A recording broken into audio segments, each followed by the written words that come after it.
Abundant Grace International School, we are located right in Obuasi, precisely BDM. The school has a number of facilities that aid in learning. We have qualified and trained teachers who are ready and willing to assist the children. The school has many facilities such as the ICT laboratory. We also have a science laboratory. We also have a library. The school has a number of buses which convey the children from their various destinations to the school premises. We have the football team, we have the drama group, we have a lot, and the school is based on the Christian principles. For more inquiries, you can call this number 0541 310 901 0541 670772. Abundant Grace, in God we trust. Good morning once again, and today too we are going to take an aspect of an English language, that is literature. As you already know, Fridays are for literature. Last week or the following weeks we've been discussing or been talking about literary sound, literary devices. Today we are going to take another one of the literary devices. This is a different one, that is the sound devices. Sound devices. Then when we write our literature, when we are writing poems, we wanted to convey, and we also want to make emphasis. That is the way the writer used his skillful sounds to make the reader, to catch the reader's attention. So when we are using sound devices, we want the reader to create an emotion for the reader so that the reader can understand or reflect itself in the situation or in the poem. So what is a sound device? Poetry brings out highlights. When we say brings out, that is, it conveys out and highlight, that is, it emphasizes the experience of the poem through the skillful use of sounds. The experience of the poem or the poet through the skillful use of sound. It also creates an emotional response to the reader. It also creates an emotional response to the reader. Why do we say that? When the reader is reading the poem, when it creates emotional response, meaning that the person can put itself in the shoes of the poet. The person can put himself in the shoes of the poet. So when the person is able to put himself in the shoes of the poet, that is, it's creating an emotional response to the reader. So we have examples of sound devices. We have the rhyme, we have rhythms, we have half rhyme, we have alliteration, onomatopoeia, assonance, repetition, etc. All these are sound devices. All these are sound devices. And they are used to convey, to make emphasis. That is, to share the experience of the poet. Let's take them one after the other. We will start with one of the sound devices. When we take our English alphabet, the alphabet have been divided into two. We have vowels and we have consonants. We have vowels and we have consonants. So when we come to literature aspect, we use some part of the English alphabet to also convey message to our readers. And this one, we are talking about alliteration. We are talking about the alliteration. So what is alliteration? It's a sound device that begins with same consonant sound. It begins with the same consonant sound in a line. Because when you are writing a poem, you need all of these things to make to catch the reader's attention. So when you have a consonant sound appearing or starting a sentence or in a line, we call it alliteration. And we know examples of a consonant. We have B, that is a sound. We have K as a sound. We have G as a sound. So all the rest all the consonants in the English alphabet. That is what we use in making the alliteration. So let's start with our first example. Our example is stop stirring and stir the starter. You can see that from our example, the letter S is used in so many ways. It's used in the line. Have stopped stirring and stir the starter. You can hear the sounds is also used in the line. Our example 2, far from feeling. Far from feeling. When you say far from feeling, you can see that the sound or the F letter is used in this word. The sound or the F letter is used in this word. We go to our example 3, that is C. Big, blue, band, bag. Big, blue, band, bag. So when you see these B as a sound and B as a letter in a line, we are talking of alliteration. Be mindful, it should be in a line. It should be in a line. So when they are in line in a poem, we termed it as alliteration. The next example is pine planted plant of pine trees. Pine planted plants of pine trees. Look at the word P, or look at the sound P, and the letter P being repeated in the line of the sentence. Look, pine planted plants on pine trees. So we can hear the sound P, we can see the letter P being used in the line. Then we go to our example E, that is old Sally sells snail shells. Old Sally sells snail shells. We can see here the sound and the S letter being used. Oh, Sally starts with S. Sells starts with S. Snail, S, and shell, S.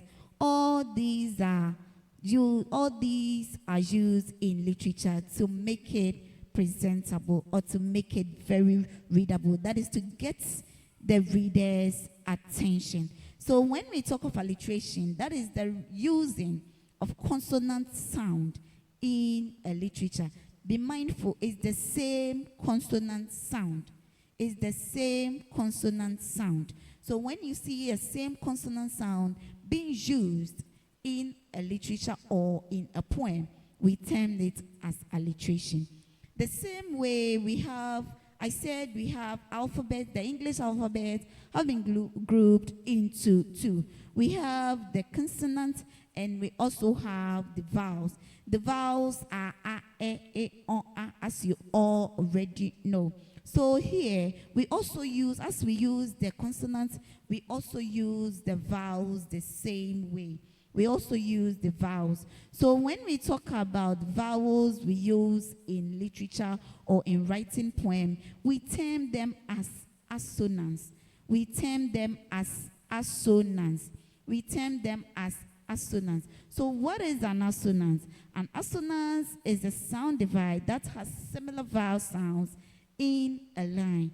Is the sound device that has similar vowel sounds in a line. When we say similar vowel sounds, we have the vowel sound being the a, e, o, a. So when we are talking about it should be in a line, we mean the sound that we use, we have to use a particular sound. A particular sound, a vowel sound must be repeating in the line. A particular vowel sound must be repeating in the line. Let's take our example. We have may. We can hear the sound A. We can hear the sound A.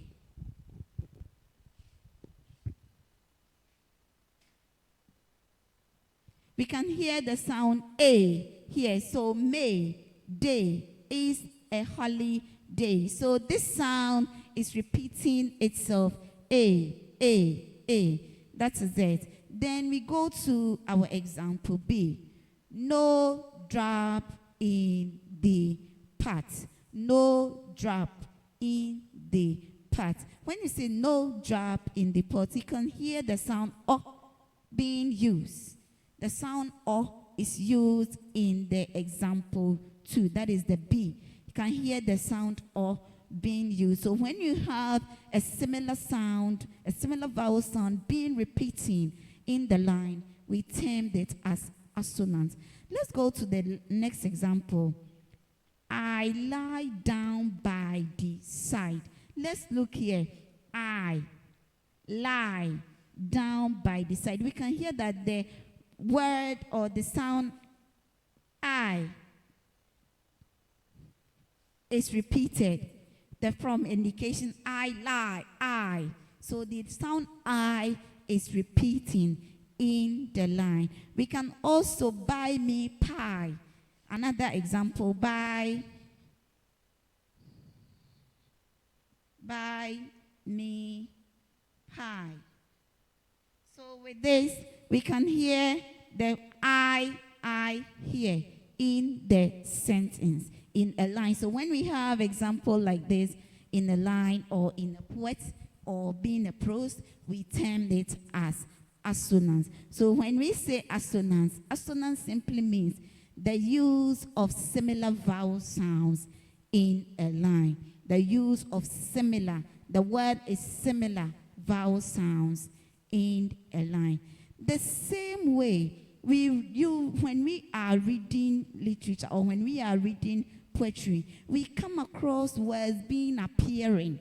Some words do appear in a line or in a sentence. It can be in the first line and the second line at the same time.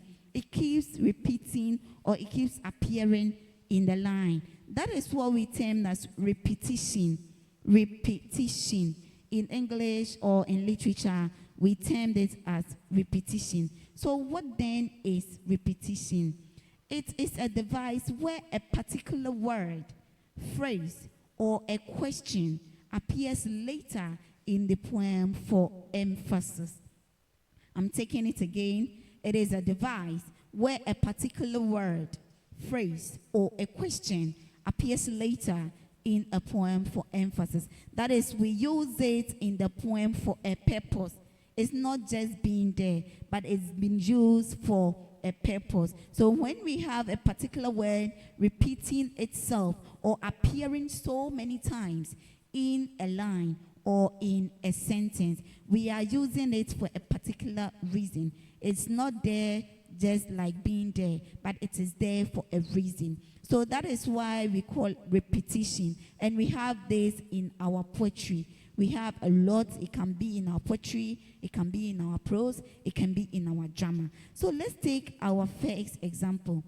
A premier son or premier son of a premier daughter. We can see in the first line, premier is being repeated. We have first one, the premier son, and the second one, a premier daughter, indicating that the son or the boy is an elderly when it comes to the mother side, and the premier daughter means the woman or the baby or the girl is also an elderly child when it comes to the family. So a premier son of a premier daughter, that is the indication. They are all elder people when it comes to all. They are the senior siblings when it comes to the family side. When we read, hold on to your gun. Tell my son to hold on to his gun. Tell my son to hold on to his gun. We can see this word, be courageous, my son. The word be courageous is used here. That is to motivate the child, or it was used to motivate the boy to be able to do what he wants to do. So be courageous. The courageous here has been repeated. And take note of the word repetition. Take note of the spelling. That is literature. We base our emphasis on the spelling. So make note of the spelling, repetition. Be courageous. Be courageous is also repetition. Let's go to our example. See, we have two different sentences or two different lines. I saw your face in the corner of my eyes. I saw your face in the corner of my eyes. Your face I have longed to see in my dream. Your face I have longed to see in my dream. Let's take these two lines. In these two lines, we can see in our first line we have a face, and the second line too is a face. So here, the word face is being repeated. The word face is being repeated. So when we see in a line like this, a first line and second line, the same word repeating, we termed it as repetition. We termed it as repetition. Then let's go to our example D. Famine, famine everywhere.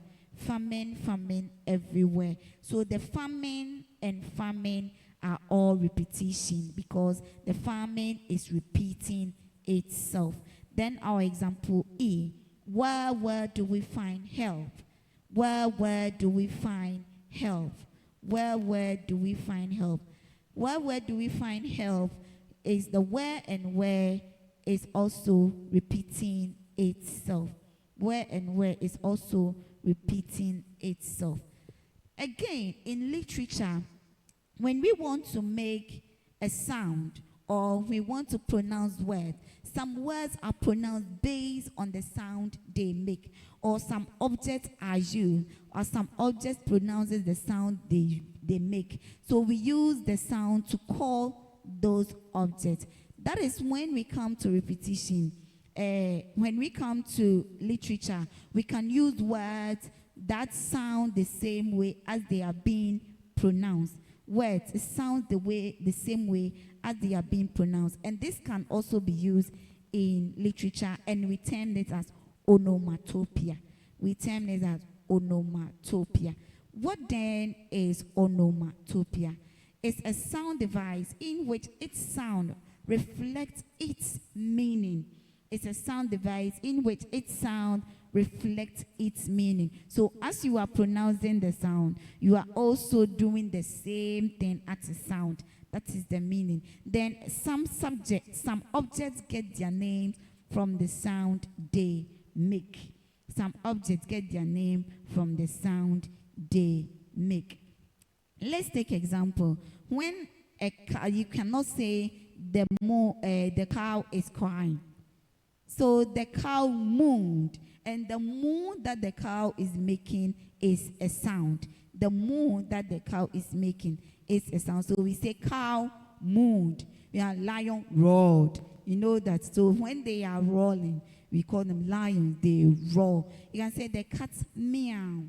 The cat meow. So the meow the cat is pronouncing, it is used in literature. That is called onomatopoeia. Let's take our first example. The bomb boomed loudly. The bomb boomed loudly.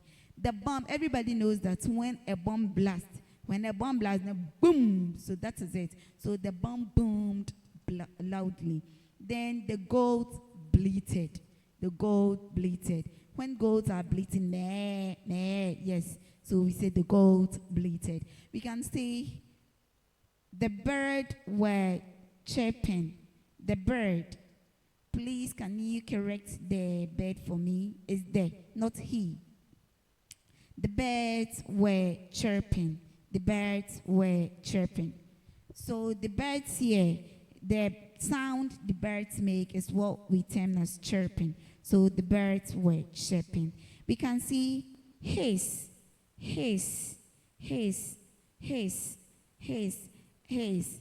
H-I-S-S is a sound from a snake. H-I-S-S is a sound from a snake. So we say hiss is a sound from a snake. When a snake is making noise, he's hissing. Then the snake will be coming. So when a snake is coming like that, we say the snake is hissing. Then bars, when bees that is the buzzing. They are buzzing. So all these are used in literature. All these are used in literature, and we term them as onomatopoeia. When you read Mokola by Teresa Ainin, it says shuffling her feet. The shuffling, when someone is dragging the feet, when someone is dragging the feet, we call it shuffling. So as the person is dragging, you'll be hearing shh, shh, shh. So that is the shuffling her faith. I hope you enjoyed the lesson, and I know if you don't understand anything, please write it under the comment section and your questions will be answered. Thank you. See you on Monday. Bye.